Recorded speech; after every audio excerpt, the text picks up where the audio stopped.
Have you ever considered what would happen to the United States of America 50 years from now? And I have these six thoughts about maybe will happen to this nation 50 years from now. They said that America, according to Population Reference Bureau, America will become older. Second is, America will become even more ethnically diverse. And number three is this, AI will transform work. Fourth is, energy production will continue to change. Fifth is, cities and suburbs will evolve. And lastly, it says that Christian influence may decline. But again, the truth is, whether 1, 2, 3, 4, 5, or 6, things will change in the United States of America. That is one thing for sure over the next 50 years. But again, our core values will remain unchanged in Every Nation Long Beach. Core values of our church will continue to remain. Because core values define who we are, and it will determine what we do. Now, today what we're going to talk about is discipleship. And one of our core values is discipleship. And what exactly do we mean when we say discipleship? And I would like to ask everyone to please stand. Let us all give reverence to the Word of God in Matthew 4:18 to 22. It says, "One day as Jesus was walking along the shore of the Sea of Galilee, he saw two brothers, Simon, also called Peter, and Andrew, throwing a net into the water, for they fish for a living. Jesus called out to them, 'Come, follow me, and I will show you how to fish for people.' And they left their nets at once and followed him.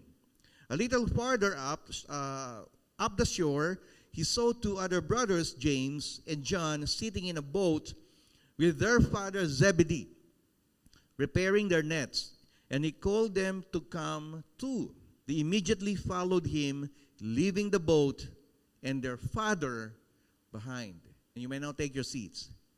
So as we talk about discipleship, in this story, influx of people coming to Jesus and following the Lord. After those people following him, he stood and then he said and asked about who are those that he wanted to follow him or to become disciples. So coming to Jesus is not only for the sake of coming to him, but at the end of the day, what God wants or what he wants us to do is to become his followers. Amen. In other words, if Jesus is using the church right now to be the presence of God, to be his instrument to know and experience God, so church is not just about worshiping the Lord or learning from the Word. Coming to church is all about becoming a disciple. So whether you like it or not, when you believe in the Lord Jesus Christ, what he wanted for you and me is to become his follower. Discipleship is non-negotiable. And the problem is this: many Christians agreed that discipleship is important, but very few totally understand what discipleship is. They don't understand what it means to become a disciple. I remember our founding pastor by the name of Pastor Steve Merrill. He said this. One time there was this Indonesian pastor who asked him, "How do you define discipleship?" Discipleship is not supposed to be complicated or confusing. In fact, it is so simple that a carpenter explained it to uneducated fishermen. So that is discipleship. So if you're thinking that, discipleship is something that is not for you because you don't know what discipleship is and how are you going to become a disciple, it is not complicated. Imagine this. A carpenter explained discipleship to uneducated fishermen. Totally different profession, right? How are you going to share and to explain discipleship to those people who don't understand your ways in life? Now, we're going to make it simple. Be a disciple. Jesus called out to them, "Come, follow me." Discipleship is about following Jesus, not following the pastor or following the organization. Now, in Luke 14:25, it says, large crowds were traveling with Jesus, and turning to them, he said, "If anyone comes to me and does not hate his father and mother, his wife and children, his brothers and sisters, yes, even his own life, he cannot be my disciple." Now look at that, and look at this verse. Isn't it ironic that God asked us to love our enemies? And yet, He's saying here that we have to hate our families in order for us to become His followers. So Jesus said, no, you love your enemies. But if you want to follow me, you have to hate your brother, your sister, your siblings, your mom, and your dad. Now, how are you going to, reconcile those two words about love and hate? Now, the Greek word for hate is miseo. Hate is like the simplified definition of hate is to prefer less. That is hate. So, in Greek, the word seio is this. It does not mean emotional hatred. For them, hate is not emotional hatred, but rather to place someone or something in second place. That is hate.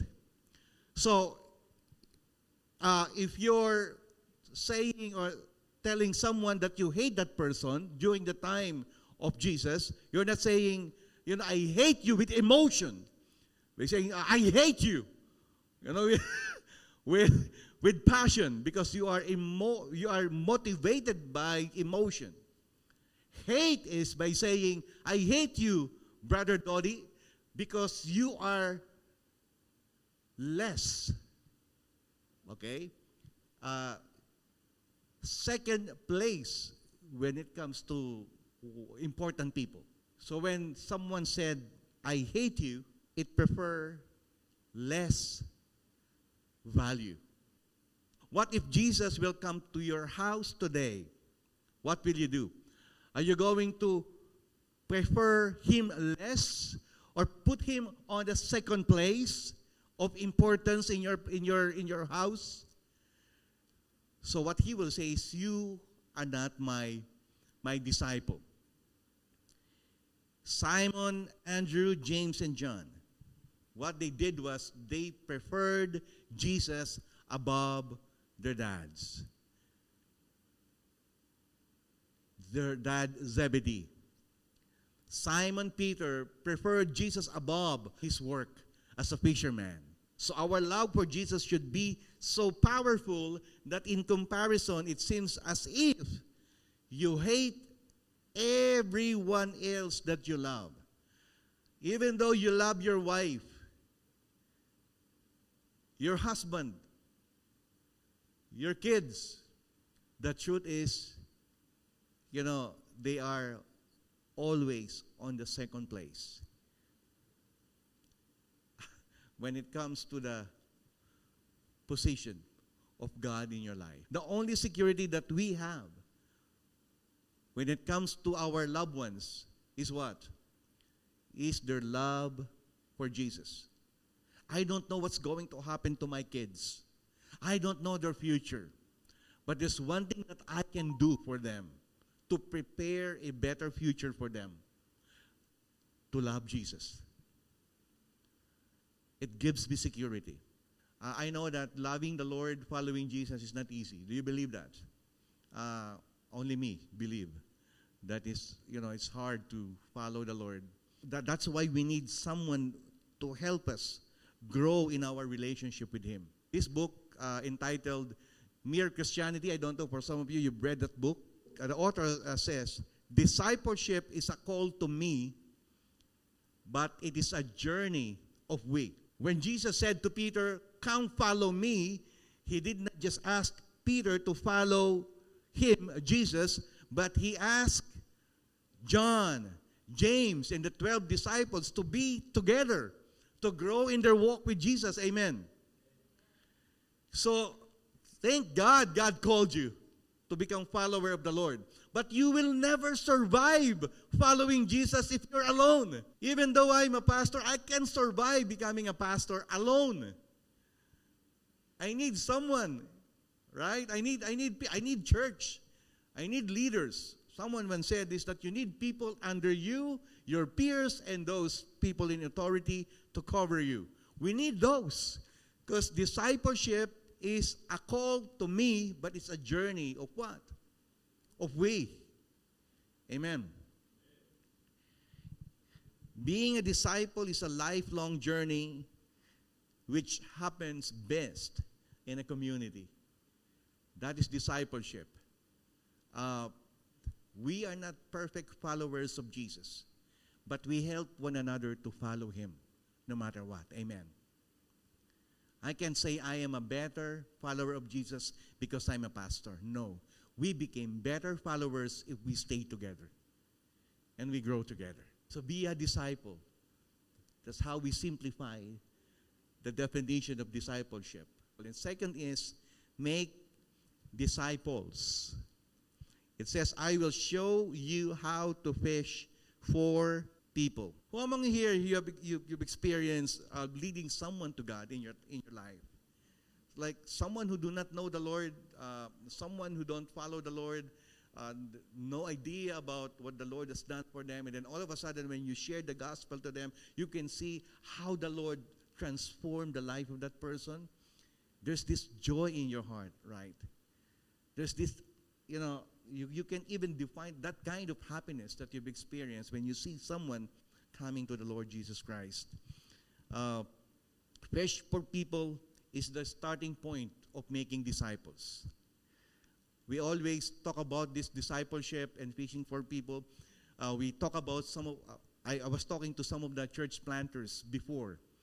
And when I used to attend some of the church planting trainings and boot camp, and every time we talk about church planting, we were being reminded of our mentors and coaches in church planting with these words. Always make disciples, not take disciples. You have to make disciples, not take disciples. In other words, you are going to plant a church to go for and to the lost people and bring them into the kingdom of God. Don't go to churches and take disciples from those churches so that you're going to have more people into your church.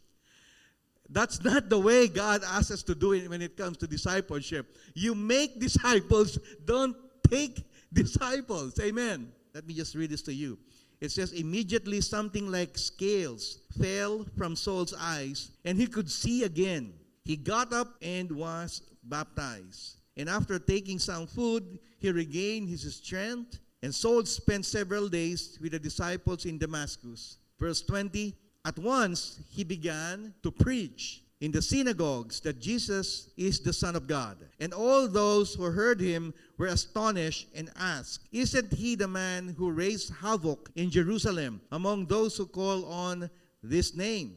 And hasn't he come here to take them as prisoners to the chief priests? Yet Saul, here's what I like, yet Saul grew more and more powerful and baffled the Jews living in Damascus by proving that Jesus is the Christ. After many days he had gone by, the Jews conspired to kill him, but Saul learned of their plan. So day and night they kept close watch on the city gates in order to kill him. But his followers took him by night and lowered him in a basket through an opening in the wall. If you're going to read that passage again, what you can see is this. When it comes to discipleship or disciples, every disciple should make disciples. Only a disciple can make disciples. That's the truth. You cannot give what you do not have. Ordinary disciple by the name of Ananias. Imagine this. An ordinary disciple asked by God, commissioned by God to go to Saul, who was notorious, and disciple Saul, who became Paul. You know, you don't need to have a position in order for you to become a disciple maker. You can say, if I'm going to become a leader, if you're going to give me this position or a title leader, now I can make disciples. No. Who among here you love to watch FIFA, the World Cup? They say that there is 1.42 billion people right now watching the World Cup. But my question is this, 1.4. With those 1.4 billion people watching, only 22 players playing in one football game. And one of the coaches said this, that 22 men on the field desperately needing rest, and 1 billion fans throughout the world needing exercise. That's funny, right? But unfortunately, that is the picture of the church right now. Very few are playing. Only few people are making disciples in the church. A lot are just watching. Who among you here believe that if you are a disciple, it's time to get in the game? Amen. It's time to get in the game. It's time to pray to God, open your Bible, get closer to the Lord, and ask the very heartbeat of Jesus when it comes to the lost people and making disciples. Amen. It is time to get in the game. It's not about Pastor Tito. It's not about, this is not the game of what? Of church planter. This is not the game of whoever the ministry heads in this church. It's our ministry. Amen. It is our calling to make disciples. Amen. That is discipleship. That's why every member is a minister. We always say that in the church. When you come and when someone asks you, who's the minister of Every Nation Long Beach? What's going to be your answer? Not me. Say you. You are the minister of Every Nation Long Beach. Second thing is this. New disciples can make disciples. Saul spent several days with the disciples in Damascus, and once he began to preach, the Bible says in verse 20, once he began to preach. Ananias, called by God to bring Saul to the disciples, and then after a few weeks, some of the Bible scholars said it took 2 or 3 weeks for Ananias to tell Paul about the Lord Jesus Christ. And then after 2 weeks, he began to preach. We have this saying, just one chapter ahead, then you can make disciples. In other words, just read one chapter every day, and then you can encourage someone to read their Bible. You read 2 chapters, and you can encourage someone to read 1 chapter. And as you do that, every time you talk to that person, you're discipling that person already. Amen. 1 chapter ahead. Another thing is this, making disciples helps you grow stronger. Do you believe that? How many here you want to grow in your walk with God?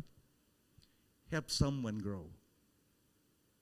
How many you want to become stronger in your walk with God? Make disciples. In verse 22, from the verse that we had read, it says, yet Saul grew more and more powerful and baffled the Jews living in Damascus by proving that Jesus is the Christ. You know, one of the ideas and truths that what I'm sharing and teaching every time I talk about discipleship is this, the maturity myth, okay? That you need to be first mature in order for you to become what? To become a discipler. you need to become, you need to have a position in order for you to disciple someone.